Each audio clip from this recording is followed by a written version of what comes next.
लेशा किसे कहते हैं? भाव दशा का नाम लेश है। Colouration of thoughts, colouration of body वो भी लेशा है, और कलरेशन ऑफ थॉट हमारे अपने भावों का रंग। जैसे अपन कहते हैं ना कि भैया ये कपड़ा तो सफेद पहने लेकिन भीतर बड़ा काला है इनका, मतलब क्या? कृष्ण लेशा, नील लेशा, कापोत लेशा, पीत, पद्म और शुक्ल लेशा, ऐसी 6 लेशाएं, वो हमारी भाव दशा है।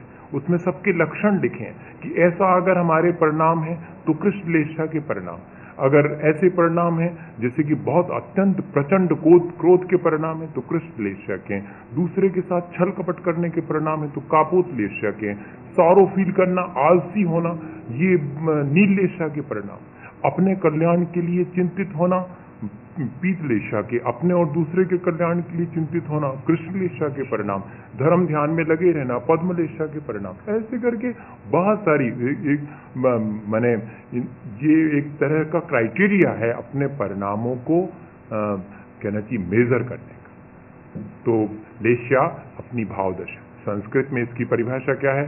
कषाय अनुरंजित योग प्रवर्तित लेशा। कषाय के साथ जो मन वचन काय की प्रवृत्ति होती है उससे जो हमारे अंदर भाव दशा निर्मित होती उसे हम लेशा बोलते हैं। ये टेक्निकल शब्द है जैन धर्म का, कहीं भी इसका इस तरह से लेशा के मायने होता लश्चर, कॉमन डिक्शनरी में आप देखें तो लेशा के मायने होता लश्चर, लेकिन हमारे यहाँ पर लश्चर नहीं लिया, हमारे यहाँ तो कलरेशन ऑफ थॉट लिया, या कि बॉडी का कलर। हम लोगों का जो शरीर का रंग है वही भीतर का नहीं है, देवों का ऐसा है कि जो शरीर का रंग है वही भीतर का भी है, वही लेशा भीतर की भी है। जैसे ऐसे नारकियों में भी, सिर्फ मनुष्य तिरंज में है कि ये अलग अलग होती हैं, द्रव्य लेशा और भाव लेशा दोनों।